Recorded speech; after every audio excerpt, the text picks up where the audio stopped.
Hi, everybody. We're the Skeleton Crew, and today we are going to be talking about another little dome-headed dinosaur. This is, as a news article that we're not sure if we can talk about on camera describes it, the horniest little dome-headed dinosaur, which is, I hate the way they phrase that very, very much, deeply within my soul. Another Horny thing that I young hate, dinosaurs is how they phrased it, which is even worse. that's so terrible. Who allowed them to It's publish so- that headline? This was written by Eric Stockland. Eric, if you watch these videos, I want you to. Sorry, yeah. Please don't write that again. Anyway, we're going to try to cut some of the ado, so I just want to remind you of a few things.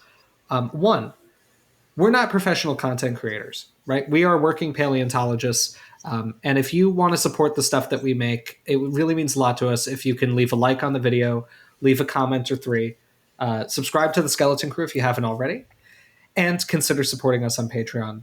That is really the most direct way to support the stuff that we make, and it goes a long way to ensuring that we can keep making these videos for you guys, especially as we move into 2024 and want to start diversifying a little bit more, covering new stuff, and making videos in different formats. If you haven't subscribed and you want to see more stuff we make, please remember to and hit the bell so you get notified when we release things. We are planning this to be a really exciting year for our channel. Another thing to remind you is that I'm Dr. James Napoli. I'm a postdoctoral researcher at the North Carolina Museum of Natural Sciences and North Carolina State University. My name is Amelia Zietlow. I'm a PhD candidate at the American Museum of Natural History. I don't feel like I need to remind you, especially because I've seen a couple memes recently about my title. But I am Scott Johnston, the vertebrate paleontology fossil preparator and technician at Harvard University's Museum of Comparative Zoology. Nice to meet you. I'm Johnston Long Wilsoni, noted oil tycoon of Yale University. But is that I with two eyes? Yes. Ask the of the Long Wilsoni family fortune, of course. Indeed.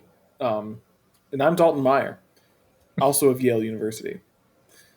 And together, we're the Skeleton Crew. We are the Skeleton Crew.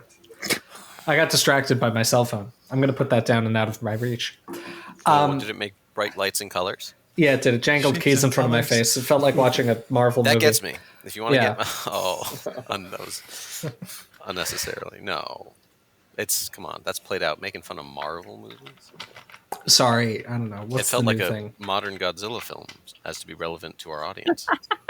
Well, but not the most modern Godzilla movie. No, not the good one. Right, not the good one.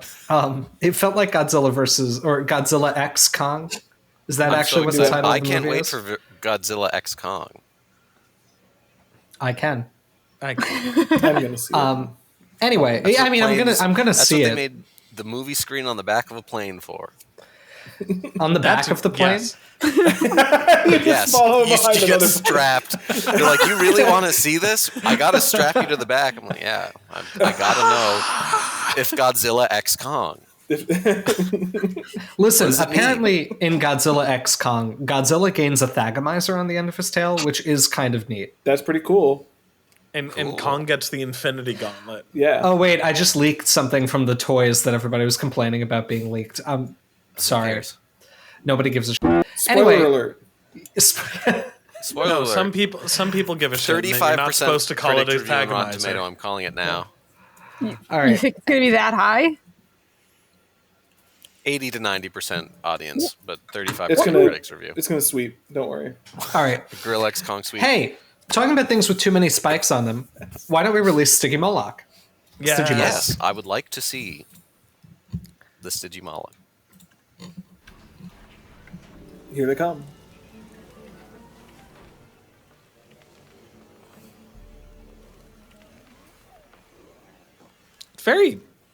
It's very cautious. placid. Patient. Yeah. Minus the guys who are trucking at full speed out of there, but I guess this is relevant to date our video. There's a tired resurgence of mammal versus dinosaur on Twitter recently. what? Oh yeah, Yes, the I mascot saw thing. this. Oh no, I'm sorry. No. I'm talking about Pachycephalosaurus versus a lion. Oh, Oh. that. I did not see No, this. we'll talk about that in the Pachycephalosaurus video because we need to talk about their unique defense strategy, which is, as I heard it phrased, the abortion cannon. Oh, I don't even mean that. I just meant in terms of people. Yes, people sharing their opinions on what will win the fight. I do think the answer, if the Pachycephalosaurus gets a head start, is it will go through the lion. It's a lion. A lion. I really liked the little comic that I saw on Twitter today that was just like it was just a picture of a lion taking down a fully grown Cape buffalo and then just being watched by a Pachycephalosaurus, and it just had a thought bubble of yes, I will win because my head is slightly knobbier. Yes. Anyway, that's just a fun bit of diversion. Anyways, banter. so speaking of some knobby, spiky heads, Yeah. Speaking of not Pachycephalosaurus, this guy. Speaking of, we'll get to that. Yeah, we will. Well, Scott, what speaking does of this the name mean? that this critter is, so this is Stygimoloch or Stygimoloch spinifer, which is commonly translated as, well, Stygi coming from Stygian in reference to the river Styx, the river that flowed through Hades in Greek mythology, because it's clever. It's the river that goes in the underworld. It's from the Hell Creek. Funny. Honestly, I mean, love names like that. that's It's Stygi- rad. that's a good one. It's the a good Stygi one. prefix is the best for Hell Creek stuff. Stygi prefixes. I also love Archaeoraptor because it's named after Charon that ferried souls over the river Styx. I'm a sucker for this. It's great. And then spinifer, meaning thorny or like spiny.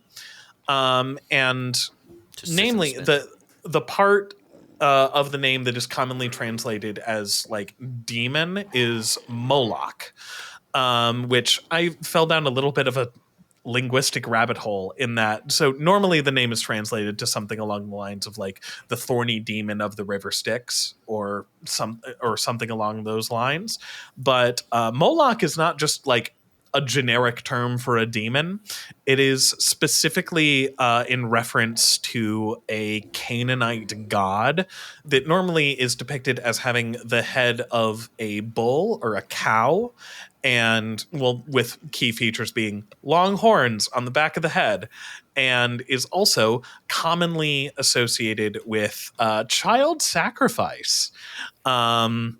And apparently in the modern era, Moloch has been used figuratively in reference to a power that demands a dire sacrifice.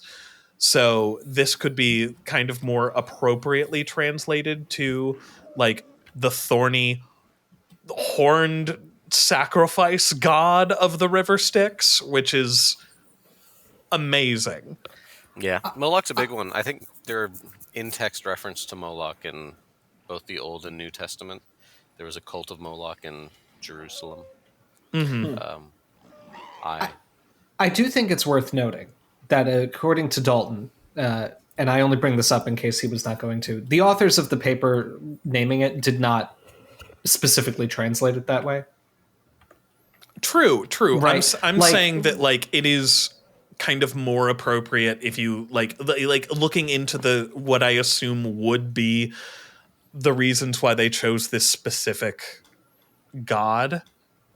Well, I mean, they just said because it has a fearsome appearance. Like that's the translation. Yeah. That's the reasoning they give. I'm trying to I don't play know, mind games.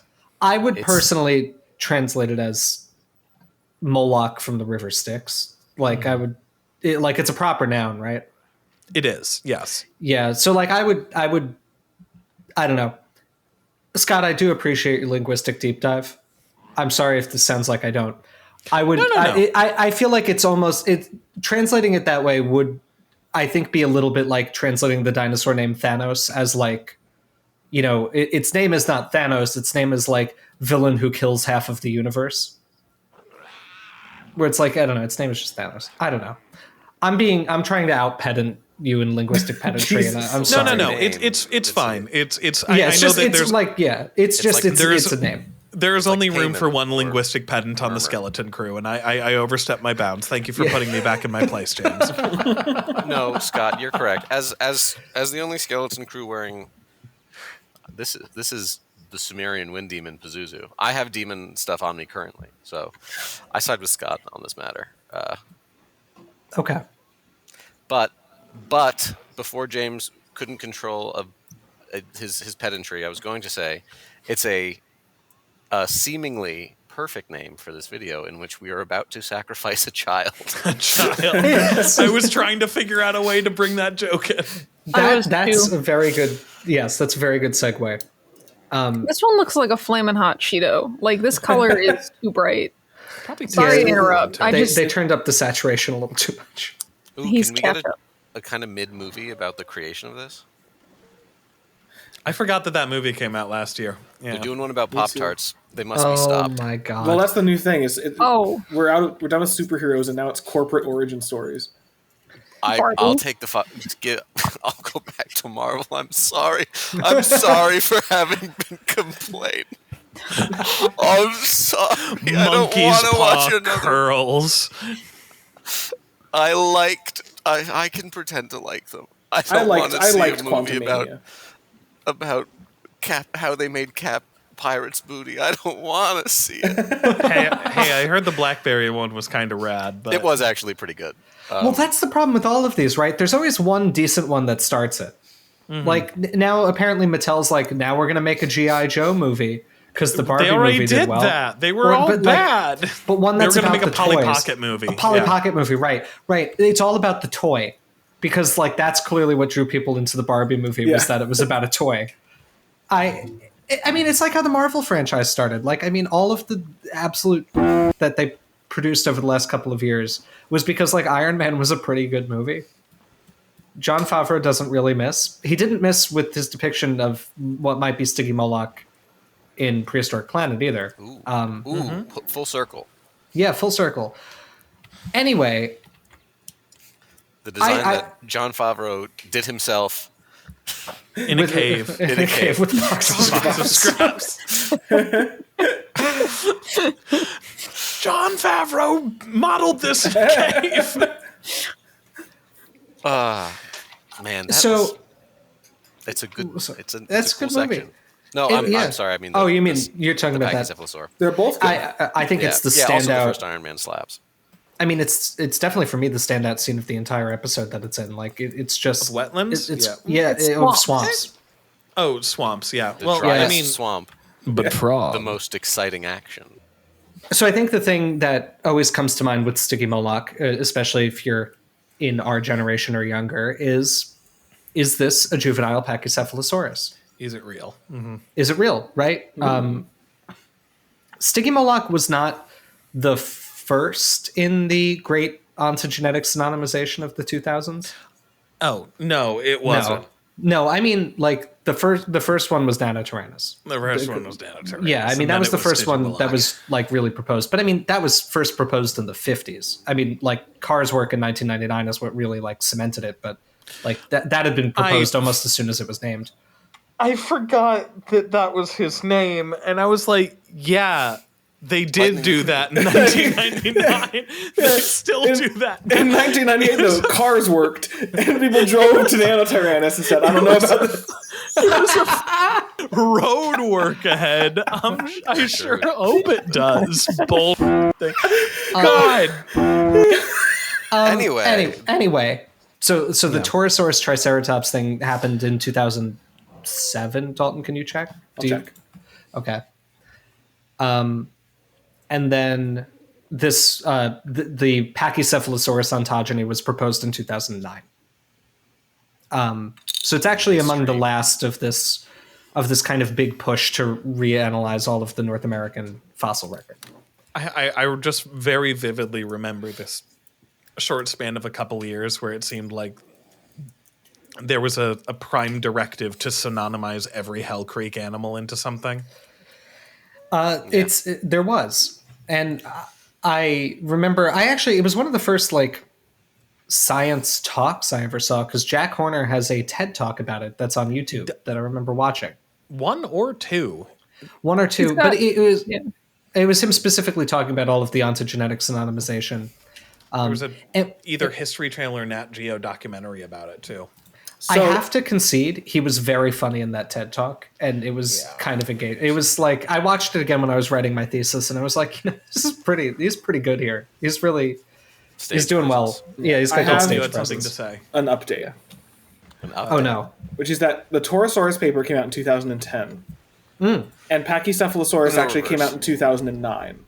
right. So I this was was first. misremembering because, likewise, James, I saw the first scientific talk I ever went to is Jack Horner gave a talk at the Denver Museum that we went to see, where he talked about ontogeny, and he led with Torosaurus. And I actually don't know that he mentioned Pachycephalosaurus in the talk at all. That's very interesting. Oh, speaking of Torosaurus, Oh, first. yeah. The first scientific talk I ever saw was Mark Norell at the Bruce Museum, talking about Mongolian theropods. that's The very first nice. scientific talk But- I ever went to sorry. was Dan Fisher talking about eating rotten horse meat. That's And by nice. that, I mean it was a really interesting study that he did on basically like Pleistocene human refrigeration, essentially. Oh, yeah. Of like submerging meat in peat bogs and anaerobic marshes and stuff as a technique to preserve it for a long period of time. It was super cool, and he literally ate horse meat from in a bog for a while. That's pretty cool. Like the that's meatball.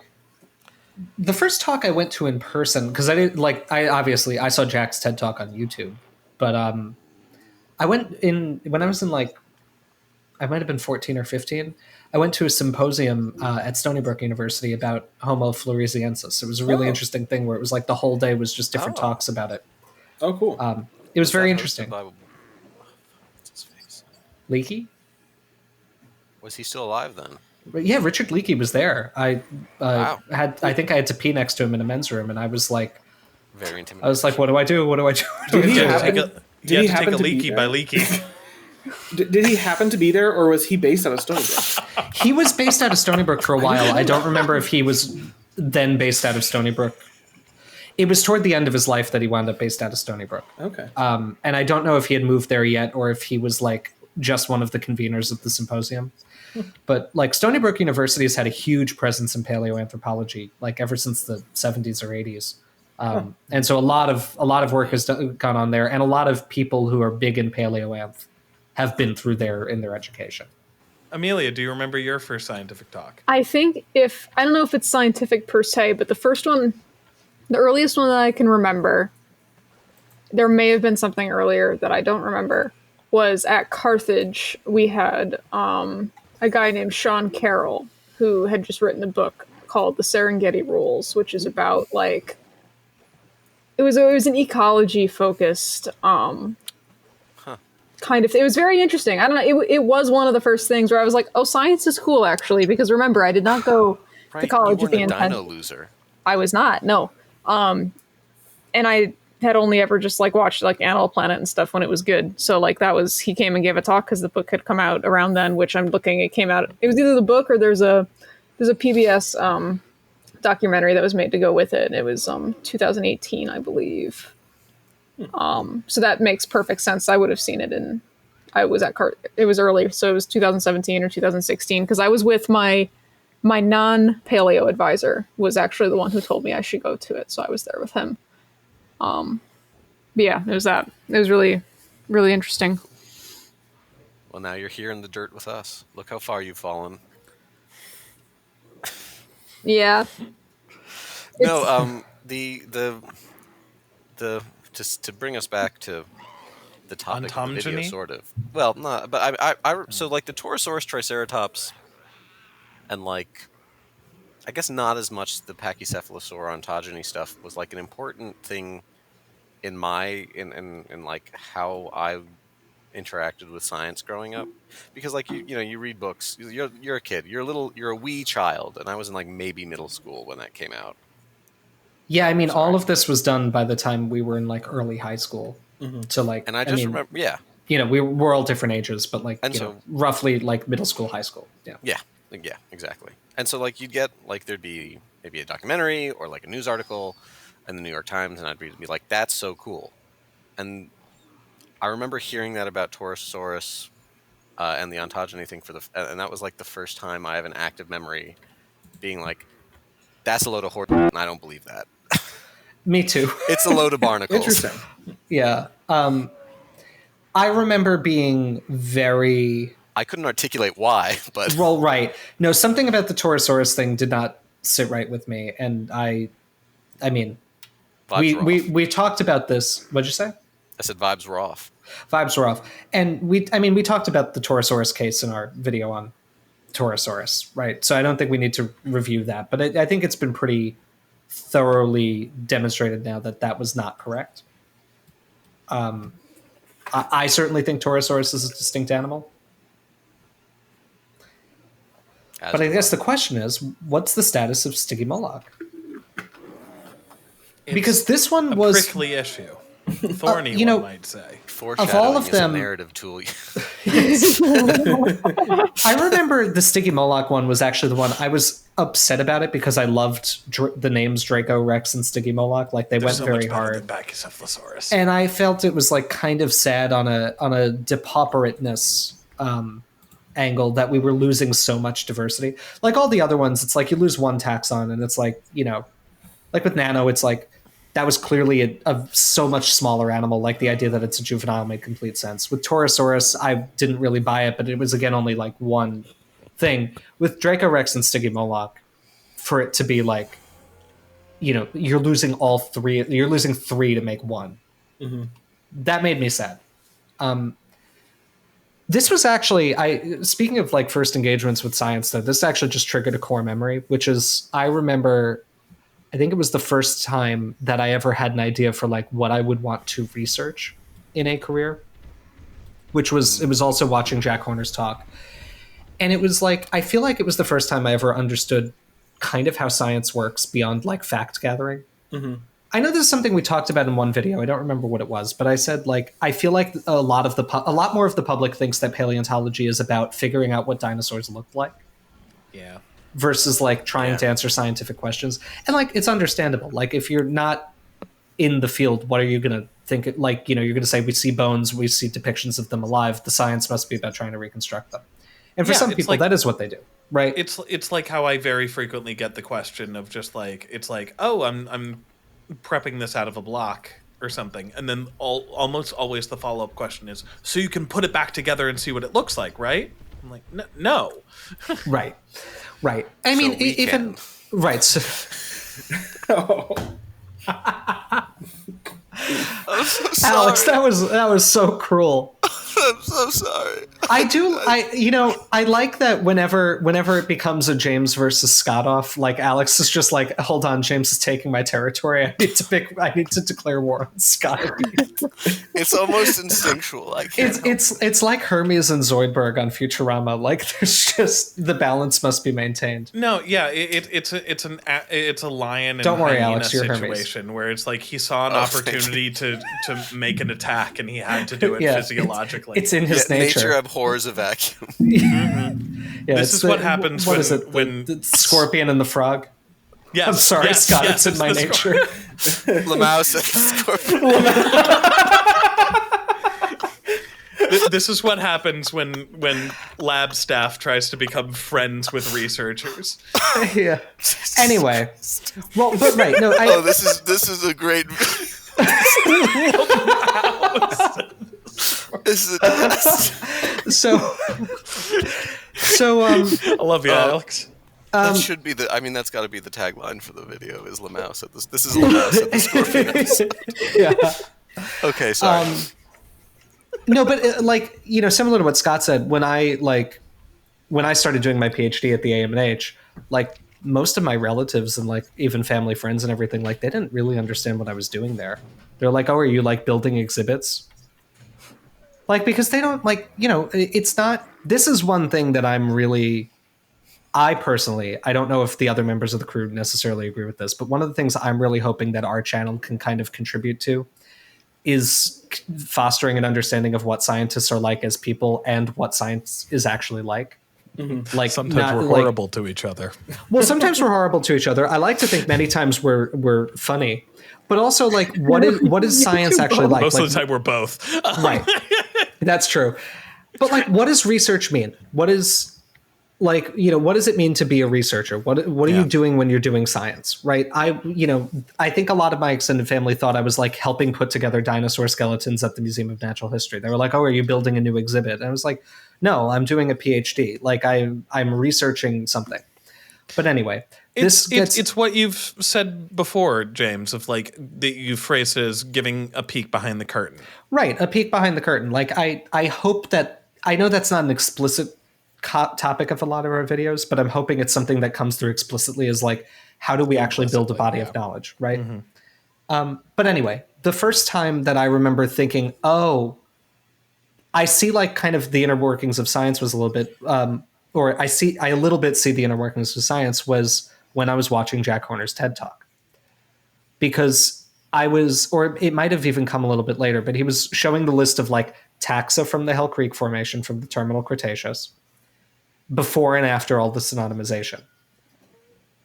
And then shortly after that, there was a flurry of research, and this is something that people may or may not remember. I think some of our younger audience members might not, but there was this push around like 2010 into like 2014 or 15. Were dinosaurs in decline before the impact, right? Yes. And this is something that pops up again and again.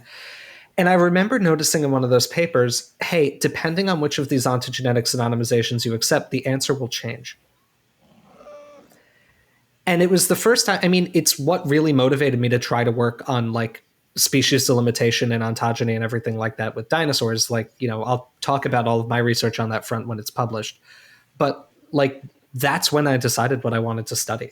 Like, I flirted with other things for a while, but that was always what I kept coming back to is like, I feel like this is important because it's not just about which cool names do you keep. It can actually affect the way you understand these scientific questions. And it's true. If you unsynonymize everything, at the time for some of these papers, you could completely change the answer about whether it looked like dinosaur faunas were getting more depauperate more species poor as you were approaching the end of the Cretaceous period. And so Stygimoloch actually, like in my brain, has always featured pretty strongly just in terms of like, that was, I think that moment may have happened the summer after my freshman year of college. And it was a pretty for me, it was a pretty powerful moment of just being like, okay, I understand how you identify an area where you need to fill knowledge versus I always thought like, I didn't really understand what having a research career would be. I thought it was like, go dig up bones and describe them. Which is not like, it's not a part of that, but it's much more than that. What we keep circling around is whether this is a real animal or not. And we're circling around it for a reason, folks. Alive. And because Yes. It was alive. That's good. That's good, Alex. Thank you. Yes. That's a good way to circle around this even more. it is And it died. to again Circling. do what we said. God, Dalton. To do what we said a minute ago and give a little bit of a peek behind the curtain. This is a difficult animal for us to talk about. Not because we have a lack of things to talk about, like with some recent episodes, Yes. but in that there is a lot of cool stuff, but we can't talk about it. And many of us have very strong opinions. That too. Correct opinions. Us? Strong opinions? Never. I guess I wouldn't call them opinions, more like a fundamental understanding of the universe and its truths. So, yeah. What I think what we can say is that there's a lot of research on Stygimoloch that's not published right now. Mm-hmm. And we, Very because interesting stuff. it's all very interesting stuff. And because we're in this field, like we know what these conclusions are going to be. We can't share them because that's there's this principle in the sciences in general, and it matters a lot in paleontology of like respecting embargo, which is you don't spill people's research publicly, even when asked, because that does a huge disservice to them. It can actually threaten the publication of their papers. and even if it doesn't like impede with the publication process, it's considered like I would say it's considered very rude to do that without people's it's poor form without people's permission. Like I think a good example of when we did have permission was in the Tylosaurus episode. Like Amelia talked to collaborators about what things that are not published can she mention exist. Yeah. And we got permission to talk about the things that weren't published. And sometimes they'll say, hey, you can say this, but don't say that. Or you can say this, but don't show it. Yeah. Right. We can't talk. We're not going to be talking about unpublished research on Stygimoloch. And that's just kind of the way it has to be. And we're going to have a similar problem with Pachycephalosaurus and Dracorex unless those happen really, really far in the future. Right. Yeah. And that's the way it shakes out. God, watch us world Dracorex next. Again, this is a part of, I think, this is maybe the only downside of being professional paleontologists and content creators on the side is, we know about the stuff, but we can't talk about it. It's the like legal term, like what is it? Fruit of the poisonous tree or something like that, where it's like, oh, you can eat it, but you'll die.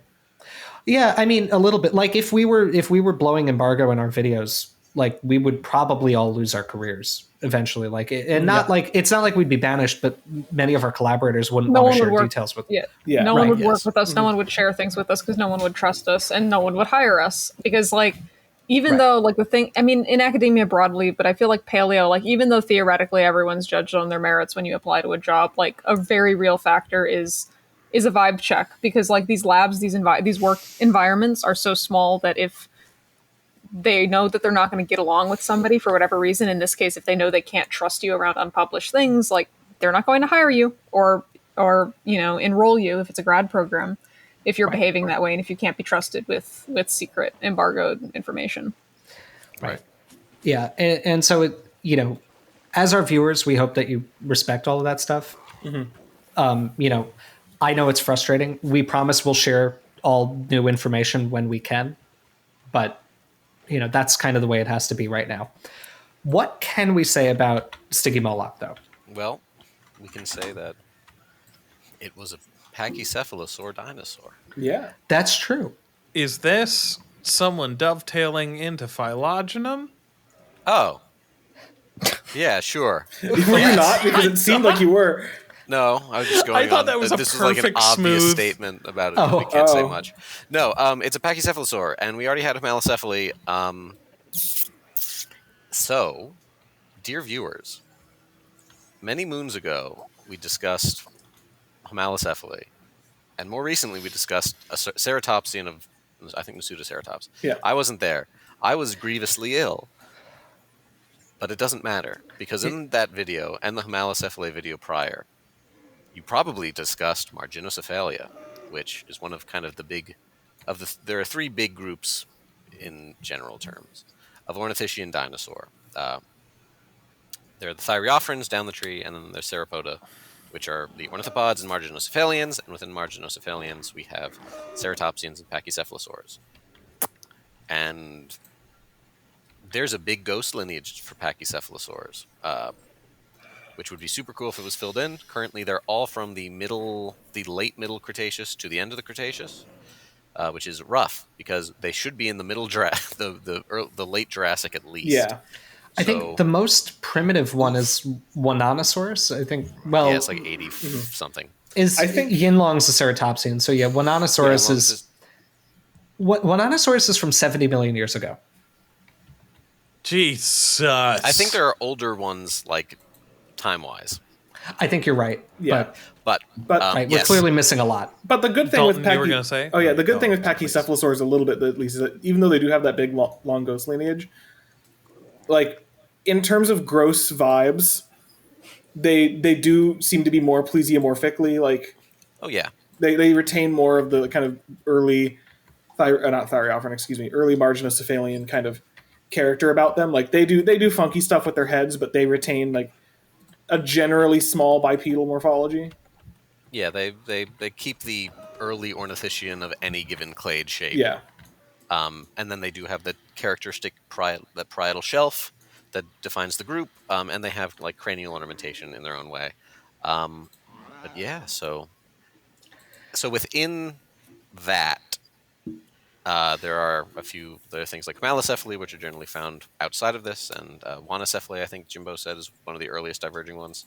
Wanosaurus, not wanocephaly. Wanosaurus, sorry. Yeah, that's okay. And then there's some scrappy stuff that's been assigned to the group, like Stenopolix and stuff like that. Though whether that is a pachycephalosaur or not, I think is fairly controversial. That's from the early Cretaceous, as opposed to those non-scrappy Pachycephalosaurus.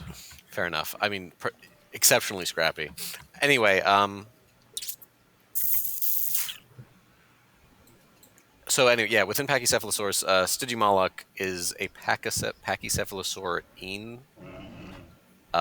which is a clade that's comprised of Pachycephalosaurus, Stygimoloch, dracorex, so that possible ontogenetic trajectory or possibly distinct things. But also, I think Alaskacephaly and like one or two other things. Actually, so Pachycephalosaurine is a huge clade. It basically includes everything that's not Wanosaurus or Stegosaurus.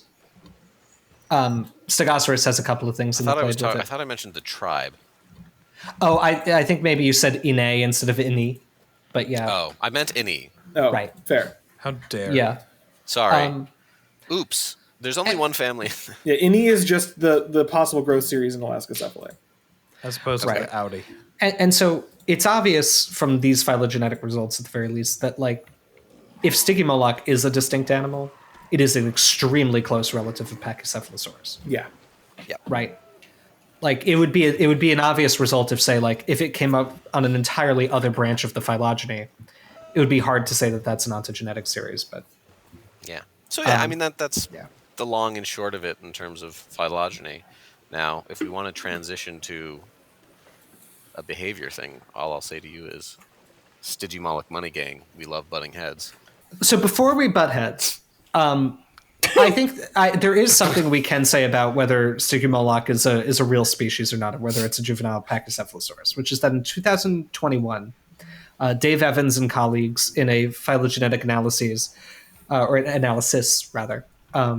treated Stygimoloch as a distinct species and said that they were doing so in the paper, according to Wikipedia at least, because it comes from younger layers than the Pachycephalosaurus Wyomingensis fossils. So it's possible that's the direction the tide's moving, or that the wind's blowing, to not mix metaphors. Question on that. I don't know. Yeah. Is it being treated as a distinct species as in Pachycephalosaurus spinifer, or as in okay. Yes, which we're all radical Daltonists here. Might as well just call it Stygimoloch. I think if the species does hold up, I would be very happy to call it Stygimoloch. I don't think there's any reason not to. What's in the genus? Nothing. Right. Well, yeah, it is a completely arbitrary. This is not targeted in any book. I just recently saw a PDF of that toys with this quite a bit. But a genus has no biological reality, right? You can I hate.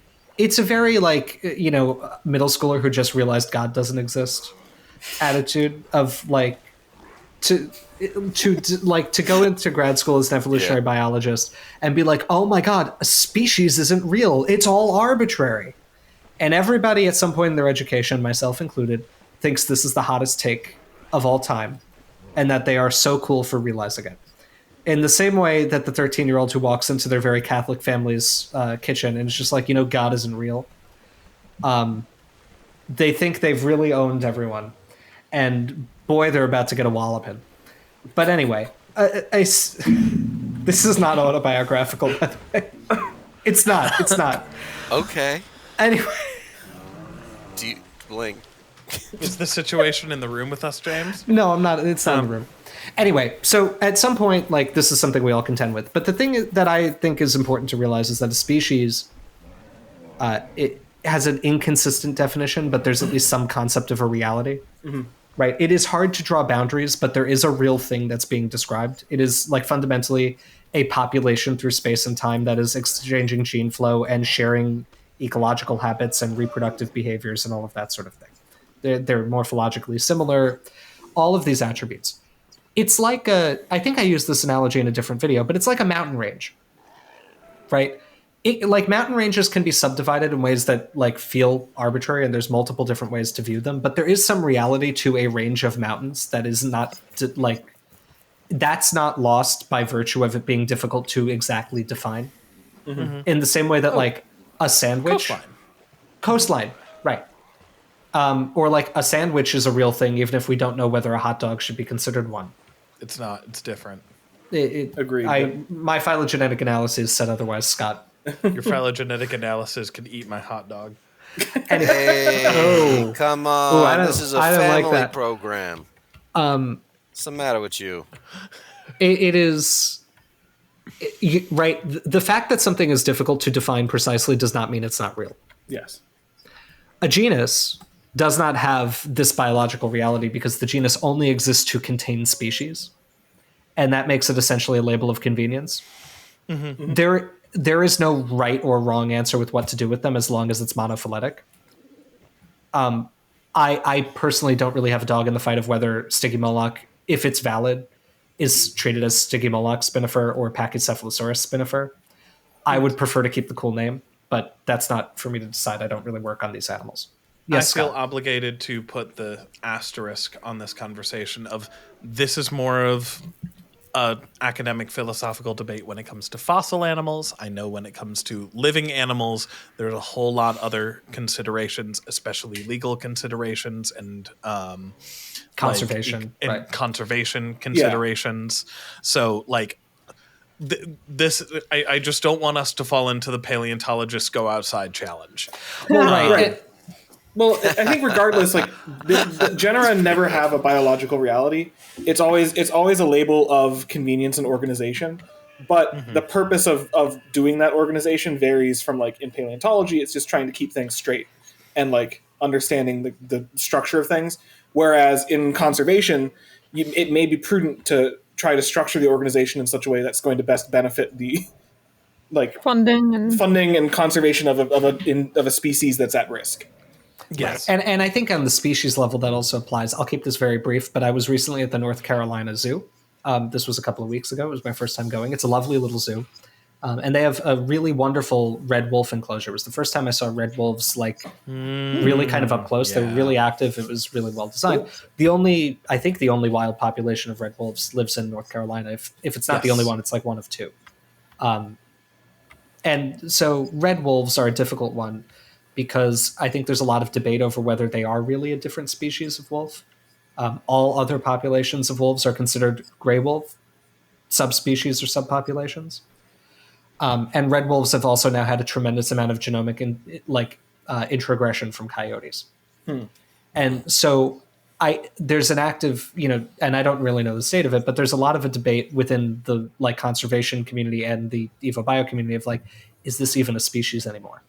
Like, did it kind of go extinct by virtue of hybridization with other things? Right. And like, I think one of the arguments to keep it as a species is that way you can protect the population, whereas you may not get those protections or that motivation if you just say, oh, they're just gray wolves. Like, making them unique is important for that. You know who does know a lot about this? Wildlife Wire? Dom from Wildlife Wire. Yeah. I look forward to your comment, my guy. Yes, chat with please you do. about this a little bit ago. Yes, I know I will concede at this point, my knowledge on this issue is fairly limited, but I've heard some version of these discussions. Please tell me if I got anything wrong, and please leave a good comment for our viewers here so that they can educate themselves about it. And I want to also state I'm very pro red wolf conservation. I think it's very, very sad what's happened to them. And regardless of what they are, they're beautiful. One of the ones at the North Carolina Zoo only has 3 legs. It was, I think it may have been a survivor of a trap. Although I don't know any of the details. It's possible it was just sick. Goodness gracious me. Anyway, I kept that to within 2 minutes for my anecdote. I'm very proud of myself. Headbutting. Did they do it? Yes. Yeah. Next. All right. Cool. Solved. No, it's been the whole headbutting debate has been a topic of much headbutting. In that it's been like back and forth for a really long time, and this is the first dome-headed Pachycephalosaur that we've featured on the channel. Might as well talk about it here, especially because we've been watching them do it the whole time. Yeah. And wow, they really want to be at the edge of this They enclosure. do. They That's don't like the crazy. center. But so basically, essentially from, at least as far as I know, from the first discovery of Pachycephalosaurs, people looked at these and were just like, wow, they have giant weird bowling ball heads with like 9-inch thick skulls. These things were slamming those into each other. And then it just kind of like drifted in and out of fashion to agree with that for a while. There were a bunch of different arguments of that, like, oh, well, their head shape isn't super conducive to doing that. Like, if you're trying to smack two bowling balls together, they're going to like hit an angle and they're just going to bounce off, and they won't be able to do what like muskox and bighorn sheep do. And like, oh, but like, well, since it's solid bone, that isn't like the most shock absorbing material. And like, oh, well, we don't find a lot of them with injuries and like all of these sorts of things. Like, for a while, and it was, I mean, hell, I think I've even seen at least one reconstruction of them doing the Pachyrhinosaurus thing and having it be a base for a horn. Yeah. And there was the idea that it was a base for a and this one I really don't understand the logic, but the idea that it was the anchor point of a giant fleshy comb. You know, like how on chickens, Deinonychus. right? Like how chickens have a gigantic 12-inch thick skull that they use to anchor their fleshy comb. Yes. But so basically, where I think all of us on the crew, if I am to speak for all of us, kind of fall, is that they were almost certainly headbutting to some extent. Like there even has been at least one, if not multiple, specimens of Pachycephalosaurs. I don't believe it. I think one was Pachycephalosaurus in particular, but Pachycephalosaurs in general that show some sort of damage to the top of the dome that would make sense. Oh, they're going to do it right now. And honestly, I think that is a very realistic way that they could headbutt. So essentially, they probably weren't doing it like bighorn sheep or muskox or bison and stuff are, where they're like backing up really, really far and taking these huge, like running full speed smacks into each other, like you might see in a lot of older paleo art. And probably they were doing something more along the lines of that, where they were relatively close range, or like exactly what you see in Prehistoric Planet, where it's more of, well, in Prehistoric Planet, it's depicted as more of like a full contact like fight, where it's not just that they're doing the ritualized combat thing of just like they're backing up, they're slamming their heads into each other, then they're backing up and like staring at each other to see if each one of them wavers. Like they're going in, they're smacking the heads, they're hitting I the gotta flanks. tell you something. I don't think I don't think they stand there for a little while to see if each one of them wavers. I think they're experiencing the brain. They're experiencing catastrophic brain damage. Yeah, I mean, the way they look, like they don't really seem to look at each other in the footage I've seen. They kind of just go. Fair. I mean, they have goat eyes. Goats always kind of look like they're doing that. But anyway, yeah. Sorry. But so like kind of a whole thing of like it's a whole fight that is very centered around headbutting. But there is also I particularly like the scene in that where they kind of essentially like do a boxer's hug of each other, and they're like scratching at each other with their claws and like locking the spikes on the back of their heads together and kind of wrestling and like throwing each other around with that as like an additional anchor point. Which I think it also bears mentioning, because I don't think we've brought it up before. The Pachycephalosaurus that they use as, at least probably, I'm not sure if it's explicitly stated, but almost certainly the basis for the Prehistoric Planet Pachycephalosaurus is an individual that's called Sandy, or nicknamed Sandy, from Sandy Creek? Sandy... I don't know. I don't know where it's from. It's named after the locality. Sandy Site.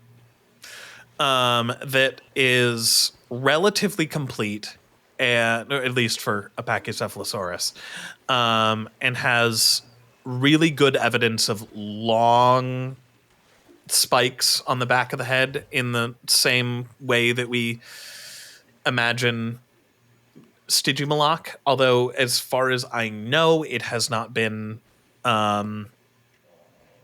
diagnosed down to the species level and is labeled as Pachycephalosaurus spa. Which, if you're unaware, that little SP period after the genus name means like, well, we have it to a genus, but not a specific species. And yeah, I think a lot of our reconstructions of Stygimoloch are based on the sandy site Pachycephalosaurid as well, because as we discussed before we started recording, wow, we don't know Stygimoloch for a whole lot of material. No. Yeah. Pachycephalosaurs in general, I'm sorry, I'm watching the clip again. It's very good. It's great. Pachycephalosaurs in general are really rare in the fossil record. I know we talked about this in the Melicephali video, because that's where we spawned our refrain in our chat of maybe they were upland X, which has been suggested for Pachycephalosaurs and various other things that we don't find a lot of, is maybe they were upland animals that don't really live in areas where fossils form. You know, I hate to be that guy, but while I think that that is like not a great kind of invoked explanation for things, like I just don't like invoking explanations. It is kind of interesting that we just find them so rarely. Yeah. Even though they're fairly large, and like you just find skull domes, which are things that Yeah. could survive a lot of transport. Like it is possible that they're really just not living in areas where it's conducive to fossilization, because again, they're rare finds even in well-sampled formations.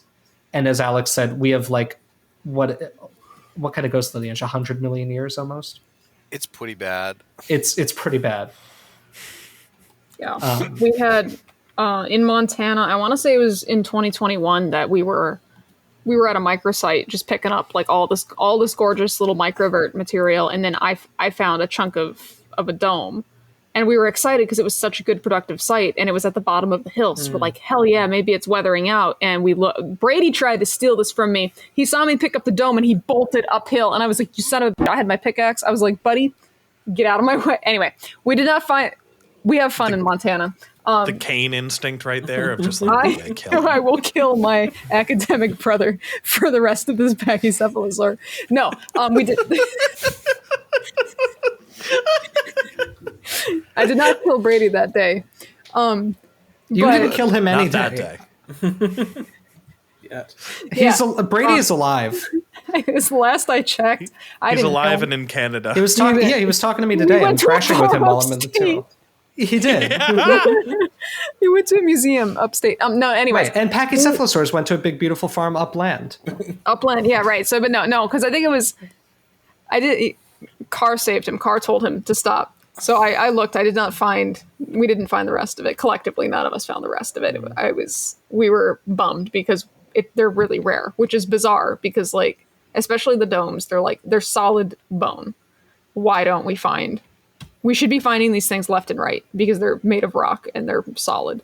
Like them and the ankylosaur clubs. Like I cannot believe. Like I don't believe the Carthage expeditions have ever found more than ankylosaur teeth and osteoderms is all we get. Yeah, I mean, it's weird what stuff doesn't pop up a lot. Mm-hmm. And You think I there don't could be a bias in the fossil record? well, it's possible, but I do like Never. Pachycephalosaurs are actually pretty big. Like it's not a lot of them are small, and so I think they could definitely fall victim to the small animals bias. But like Pachycephalosaurus Pachycephalosaurus is the wyomingensis big is enormous. The chunk that I found was a chunk, like Yeah. a tennis ball size chunk of Right. solid dome, like no nubs or anything. Right. Like it was from the dome. It was from a no.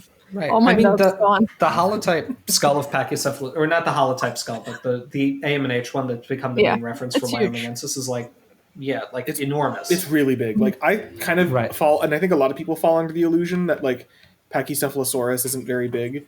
And I think it's only because you compare it to everything else in the Hell Creek, which is like the biggest version of every clade, is also It there. still is the biggest And one. it's like when you see the AMNH, the one that's in the collection of the AMNH, it's like, oh no, it's really big. Yeah. Yeah. I mean, It's like 4.5 meters estimated. yeah, I mean that's a large animal. I will. Yeah.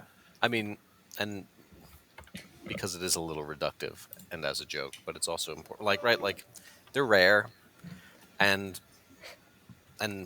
without invoking the upland animal or deep jungle animal trope, like there's a little bit of random chance, right? Like we have a good record for a few. No, there aren't really any pachycephalosaurs where we have a lot of fossils, are there? No, that's what I was going to say. Is like they're rare everywhere. Yeah, I mean, Yeah. that part of that might boil down to maybe they don't live in a place where it's easy to get washed into a river. Yeah. Right, like Right. the Hell Creek's not really I mean, it is. It's abstracted a few times away, but like the Hell Creek, like the fossil record of the Hell Creek is stuff that got washed into a river bend. Like, Right. and then you're interpreting an environment back from that. So, some things might get stuck a little easier, and like small things like pollen and stuff, and you can just take from the sediment. Like that's in the river, but it's got to get in the river. Right. The thing that gets me is that they're even rare in the Gobi, where like things of like small pachycephalosaur size seem to be preserved like abnormally commonly. Right. You get like all the oviraptorids, the dromaeosaurs, the troodontids, and then like pachycephalosaurs remain rare. Like I don't think there's a single one known from Ukatolgod. I think they're rare in Jedocta if they're present at all. Like it's interesting. I mean, maybe they just there were didn't live spots there. where you get, and I don't want to say common. Oh, and I mean all the protos. I'm sorry, but yes, go ahead. I think if I remember hearing, and maybe I'm misremembering, but there are places where it's not uncommon to find chunks of Pachycephalosaur dome. Like, Yes, I think that's right, but I also think it's still not what I'd expect. There are well, yeah, because not all the Mongolian ones are flat-headed, right? They're a proper domed. Yeah, like there's- cranocephaly. and yeah, like I think is tylocephaly also a dome? Yeah, Tylocephaly is domed. I would hope so. Maybe they're molting. They molt the I don't dome. think they're molting. Yeah, but like goiocephaly and hemalocephaly are flat-headed. It's just like it is interesting that they're kind of rare everywhere we find terrestrial vertebrate fossils. Well, I mean, they're rare compared to everything else. I don't think they were actually not common in the ecosystem. I don't like that explanation. I feel like that's a little bit of a stretch, like that they were just rare when they were alive. right. They're little dudes. Yeah. Probably a decent number of them. I just like, I don't know. Or rabbits, maybe. I don't know. When I think about the kind of thing I wish I could discover, like if I ever found it, I would feel like it's a career-making moment. Like, first choice would be like a good dromaeosaur fossil from the Hell Creek, because we haven't found one yet. Like a Chiropter's, a maxilla and a denary, and that's all. That's the only one. That's the only one. But the thing I would like love to find is a complete Pachycephalosaur. Yeah. Like just, that would be such an exciting thing to find. I'm just moving into the middle of the camera to stretch, and for no other reason. Right. So anyway, and I think the most complete one that's ever been found is that sandy specimen, and that has not yet been described. So I think a lot of the lingering mystery of Stygimoloch may come down to that specimen and what it turns out to be. But as who said it? It was Scott? Maybe Dalton? I don't know what you're Who saying. said that's the basis that a lot of depictions of that was Stygimoloch me. have been That's based Scott, on? Yeah. When was that Right. found? Whether or not that's right. Do we I'm know? sorry? When was it found? Do we know? Oh, I called it the Wendy specimen. I'm sorry, Sandy. No, you said Sandy. Did I? You did. I thought Wendy You in said my head. Sandy. You got That's it. good. My head thought the wrong thing, but I said the right thing.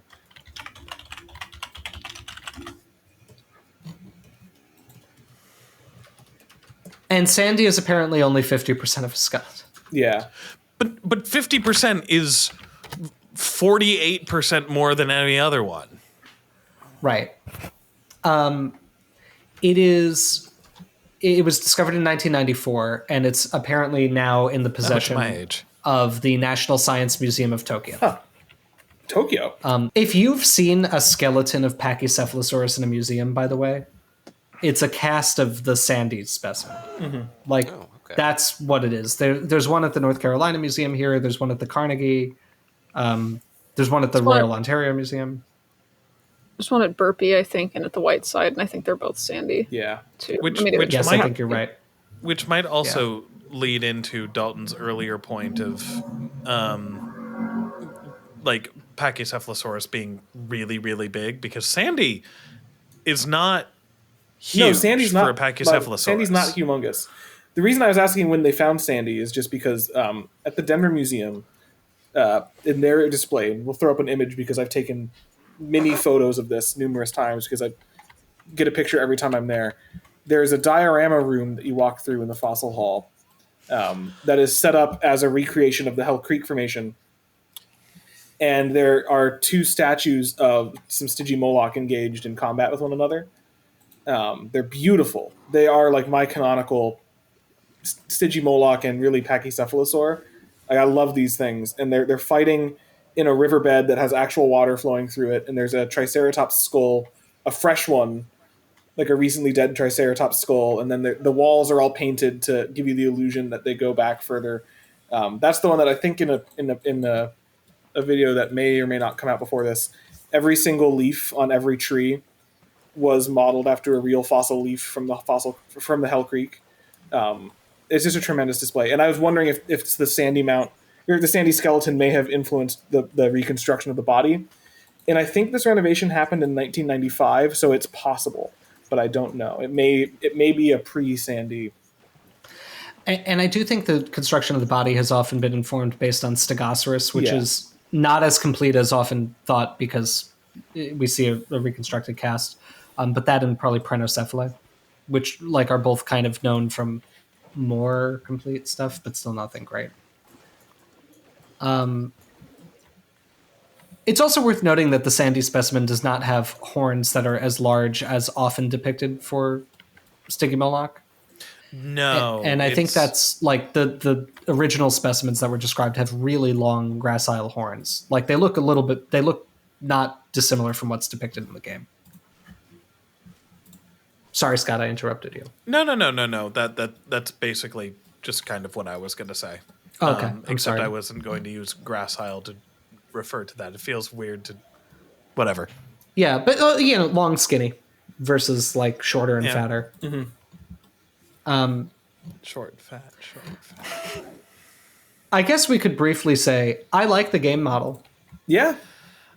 I have a couple qualms with it. I think that like, especially when like I really like doing an enclosure with Pachycephalosaurus, Stygimoloch, and dracorex in it. I think it's fun, and then having dracorex next to the other two, is so weird because dracorex is like with some of the frontier designs is basically a 1-to-1. This is, as far as science knows, an accurate reconstruction of how this exact animal would have looked. Yeah. And then like the Jurassic Park Pachycephalosaurus, it's weird. Like its proportions are strange. It's weirdly upright. It's kind of strangely kangaroo-y. Like I don't like how it walks. I don't like how it moves. This isn't a review of that one though. But and then the Stygimoloch has a really weirdly proportionately huge head, which I know James said before we started recording that it quote gives baby. It does give and like, baby. and if it is supposed to be a subadult, then like having a larger head in proportion to body size kind of makes sense. But like, if we're basing it off the Sandy specimen, which we don't know if we actually should, like, it shouldn't be that larger. So yeah, I think like what I do like is that of all the new things that were introduced in Fallen Kingdom, I feel like this and Carnotaurus are the ones that most strongly resemble the dinosaur itself. And like I feel like it's a perfectly serviceable model. Like it's clearly a Pachycephalosaur and it incorporates design details from Pachycephalosaurs. Yeah. It's not perfect. The head's a little bit too big. I did think the animal in the movie was just supposed to be a baby. Like that was the vibe I got from it. It was supposed to be like a kind of like, ill-tempered little kid that also has 12 inches of bone on the top of its skull. And also has, as far as I know, I think the largest body count of any single individual dinosaur in the entire series. It kills a lot of people. Because, like, wow, after it gets out, it, like, goes on a rampage in that Oh my God. underground Yeah, auction. I forgot. And kills so many people. I forgot that it's like throwing people in the air in the auction. That's great. It's goring people like a bison, and like you just in the background see people being like thrown into walls and like gored and like hear people screaming and stuff, and it's like, oh yeah, I do genuinely think that this guy has the largest, like, at least inferred kill count of any dinosaur in the series, which is insane to think about. I do think one thing that's interesting, and this comes up in the Lost World movie, is when they have the Robert Bacher insert character talking about Pachycephalosaurus. He says a phrase that I always thought was invented for the movies, which is that their spinal column aligns so that, like, when they put their skull down, it's like, you know, their spinal cord points backwards so that there's a constant strut of support. So, like, the skull is actually in alignment when it's dome front and the foramen magnum is, like, shifted around. I use these scientific terms because I thought that was fictional, that, like, the whole body was built so that it could, like, form this solid rod that it could use to ram into things, like a battering ram. That's true. I was very confused looking at the paper describing the best Stygimoloch skull, because I was like, I see the foramen magnum, but they're saying this is ventral view. And then I was like, oh, that's really what happens. They really are built like a battering ram. Oh my God. Right, I so- just looked at it. Right, Built that's horizontal. ventral view. Right. This is an animal designed for violence. And so for those of us who don't know, ventral means the bottom. And so usually the hole that the spinal cord exits through is on the back of the skull, not on the bottom of it. This is actually basically a much more human-like orientation where the spinal cord is entering through the bottom of the skull, which means that you can have solid support from the spine without a bend in it when you want to point the skull forward. If you imagine, right, you're a younger person, and I certainly did this as a younger person, and you're pretending to be a dinosaur, right? And so you stand like this, and you put your spine parallel to the ground. In order to see, we have to turn our head up so that our eyes point forward. That's because our spine enters our head at what is effectively for us the bottom of our head. If you were a real dinosaur, right, you didn't have to crane your head up the whole time. Your spine enters, and your spinal cord enters your skull more through the back than from the bottom. That's the normal thing. But that necessitates... Go ahead. So that necessitates an S curve in the spine to, like, not, like... And most vertebrae are actually, like, they kind of form into an S curve naturally in many tetrapods. And that's not weak to a blow from that, or that's not strong to a blow from the front, because then you've got a curve here, so you could dislocate the vertebrae, you could break your neck. It is, if everything is reinforced properly, it's much stronger to hit as a solid rod. I'm not telling you to jump into the shallow end of a swimming pool or do anything like that. Like, human necks are not made to take that kind of an impact, so don't run into a wall with your spine aligned, please. But Or if else you our would, channel it would will be get better shut to down. do it aligned than not. Well, I mean that is functionally what can happen a lot. Like, it's not usually a pure compression. It's usually a blow that, like, dislocates things, because we're not made to line up like that, right? Like, you can crush vertebrae, but that takes a lot of power. What's normally happening is, like, when you slip or have torsion or a shearing stress, that you'll just snap through the spinal cord, which is a very bad thing. Anyway, Amelia, what were you going to say? I'm looking at that skull right now, and I knew the foramen magnum was on the bottom. What I don't like is how far anterior it is. Yeah. I don't like that at it's in all. it's not even at the back of the skull. Like, it's in the middle, It's so not. you've got a solid base of support. I am not... It's right. disgusting. That's pretty I don't damning, like it. honestly, in terms of, like, these things were budding. They were slamming their They heads had into to stuff. be. Why else would they? I guess They had butts and they cannot lie. I have a dumb question. Sure. Yeah. Is it positionally similar to, like, ceratopsian? Is this, like, could it be a thing of just having big head? I mean, it could be, but it's the fact that it's literally ventral. Like, I don't know if you're looking at the paper, but I'm going to send a screenshot, because I don't think you sound like you're not bothered enough by this. Like, it doesn't remind me of a ceratopsian. Yeah, I mean, Like, other there's than something. it's a frill, like it's the margino of the cephalia, but like it's It's You know the what I margin mean? of this affair. That's a good It's line. really good.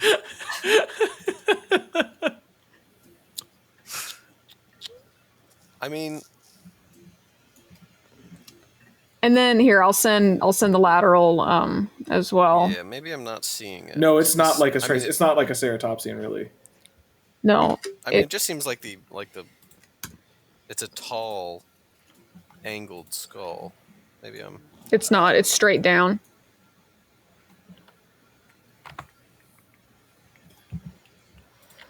Yeah. Also, entirely unrelated to that, but I'm rewatching the Jurassic World scene, and in Fallen Kingdom, they gave it goat pupils.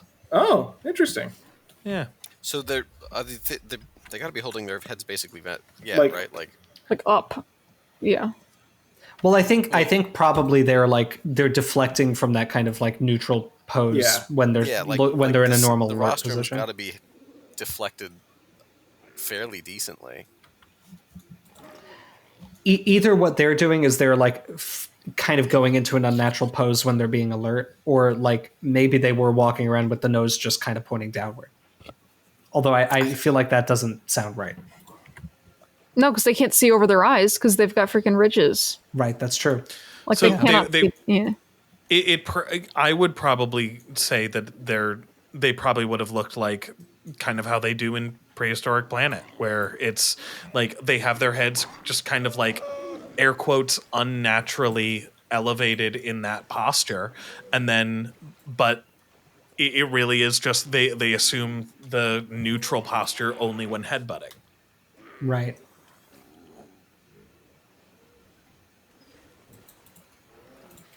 This is a troubling Bad. thing. Yeah, I don't know if I'm convinced. About the headbutting? No, I think they're definitely headbutting. Just what their neutral head position is. Well, if that stupid I don't sandy know. thing never gets described. I think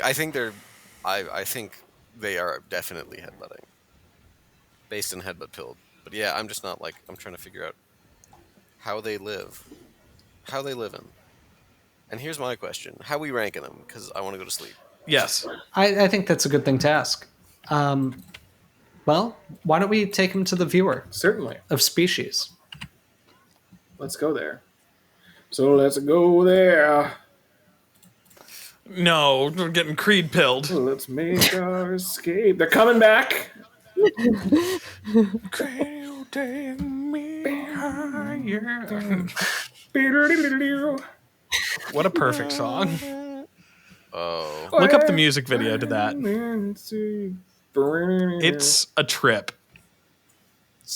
I don't much like Creed, but No, I'm sure me other neither. people- That song, rad. I like Creed, and I can finally be unashamed to say it. Not like all their music, but I like most of it. All right, folks. I like it. I don't love it, but like for what it is, it looks like what it's supposed to be. The colors are fun. I like in the movie that he snorts a lot. This one in particular, I like the black horns against the yellow. Rest of it, I think that's great. And what is preserved of the skull matches at least the Milwaukee Museum specimen, so looks good to me. I don't know. I'll give it an A. come take. Yeah, it looks. I guess the snout's a little. Sorry. So for viewer, Dalton has sent a picture of another skull in the chat, which is why I've paused. The snout's a little short, but I don't care. Like I know which one of them it's supposed to be. And it's a character. And as a character, I think it works very well. He's a stumpy little guy. He's got stumpy vibes, so the stumpy face doesn't bother me. I'm sticking with my A. Seeing it with the neck also helps. Yeah. Yeah, you see how the neck is like kind of so. It like tucks under the head, which I Yeah. buy for a neutral. Like that's how it walks around, and then but if you straighten that out, it's just like a perfect beam. Right. It's really the perfect beam. Maybe that's the name of the video. I don't know. There's a lot of potential here. I'm going to echo what Amelia said. I like it a lot. I don't love it. It's definitely not S tier for me, but I don't think it's bad enough to be B tier. The things I don't like are the typical kind of Jurassic Worldisms, like where the feet are kind of too big and it's a little bit like there's just something wrong about the proportions. Well, it doesn't like you. Thanks. But it's overall, I think, one of the better versions of that because those gross things aside, gross meaning broad scale, not that they're disgusting.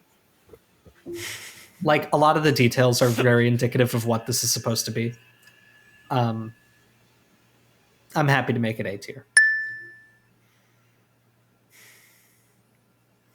I'm torn. Like, I do kind of want to put it in B tier, but I don't think it fits with what we have in B tier right now. Because I guess like a lot of my nitpicks on this are truly genuinely nitpicks.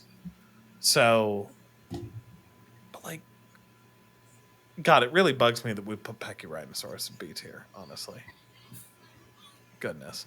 Fine, I'll give it A tier. I think it's cute.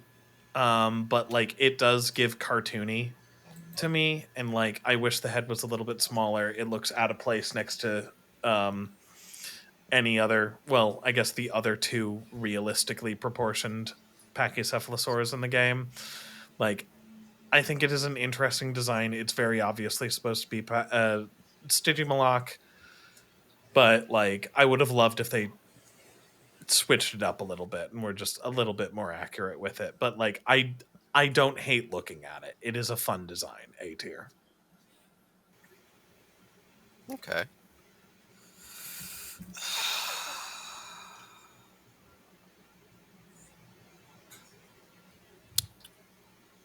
You know, it's a B. I like it.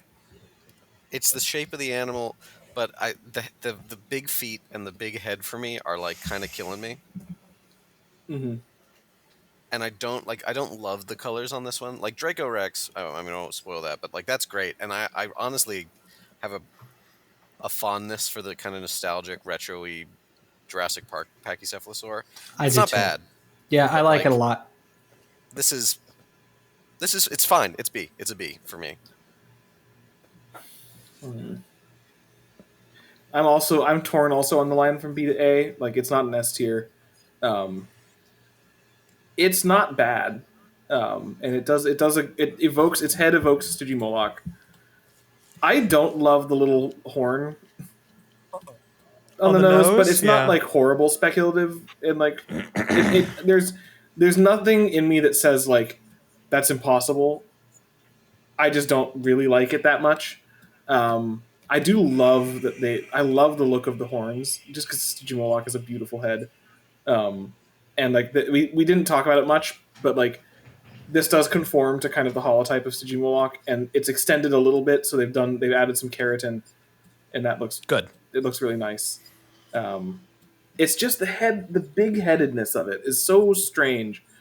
It's also not like egregious. It just like crosses a line of perception for me that I'm like, it just looks it's a little bobbleheaded or like a Funko Pop. Yeah. It's that very with the Funko big feet Pop. and the big head, it's very Funko Pop coded. I remember also being a bit disappointed with it in the movie. I love its behavior. I think it's very cute, but I think it's mostly because I grew up going to the Denver Museum, and I've shared the image in the chat of the fighting Stygimoloch, and like for me, like that's what this animal is, and it's like a bit taller and a bit more in proportion.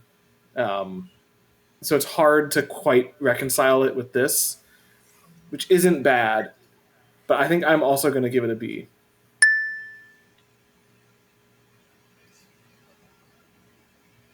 High B for me, though. It's fair. That's a fair Alrighty. ranking.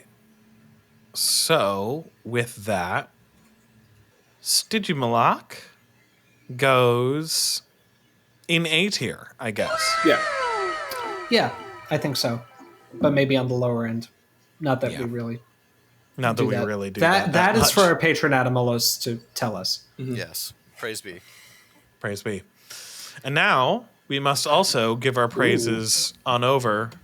To the To the wheel. Wheels. Scott, you've been recording this, right? Yes. Okay, good. It's a wheel. It is a wheel. And let's find out. You know what I'm really banking on here? What are you banking on? I'm feeling Asian stegosaur for the next one.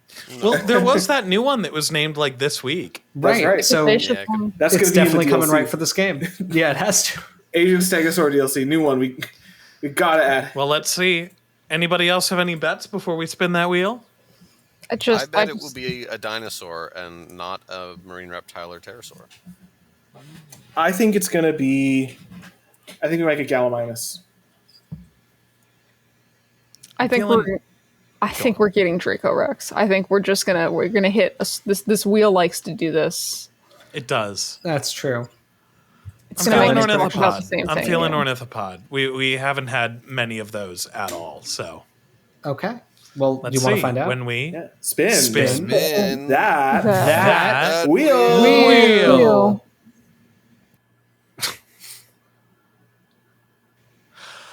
Oof. Oh, my God. I was wrong. Amelia and I were both close. we're wrong. Yeah, you were. Alrighty. Well, we're keeping the theme of weird spiky boys. Yeah. So we're all very tired and we're going to keep this brief, but we thank all of our patrons very much for everything that you do to support the channel. We really could not do this. We could not justify taking the time to do this without the incredibly generous support that we get from you guys and from, all of the support that all of our viewers give us. Everything from a like on the video to a view to a comment just does a lot to help us grow the channel and reach more people with our science communication work. We are tremendously grateful for all of the support we get from our patrons. We have all of your names scrolling in the credits of this video right now, but I want to specifically thank our most generous patrons who support us at Gorgosaurus tier and higher. And these are in no particular order: Benjamin Seepser, nickname 3110, Philip Fico, AK92, Christopher Bellis Jones, Adamolos, Dan O'Kyrus, King Zashu, Max Ironpaw, original username, Pythonic, and Wheat. Thank you all. Wheat. We love you, Wheat. Thank you all And so the much rest for of your support. everybody. And thank you to everybody. Yes. It means a lot to us. We are, or at least I am, persistently humbled by how much our channel has grown in only about a year of active content creation. Oh my God, me too. As this night where we recorded, we just passed 7,500 subscribers, which is Hot dog. a huge milestone, and I feel like we're rapidly approaching 10,000. Let's go. And so I'm just always humbled by the support we've got, and we really owe all of that to you guys in our community and how engaged you are with our stuff and all you do for us. So thank you all very much for that. We will see you next week when we talk about Elasmosaurus. Elamzo. It's going to be a good time. We're going to have fun. We're really putting our necks out for you on the next video. Or is it our tails? Ah! God. Bye-bye. Dumbass. See everybody.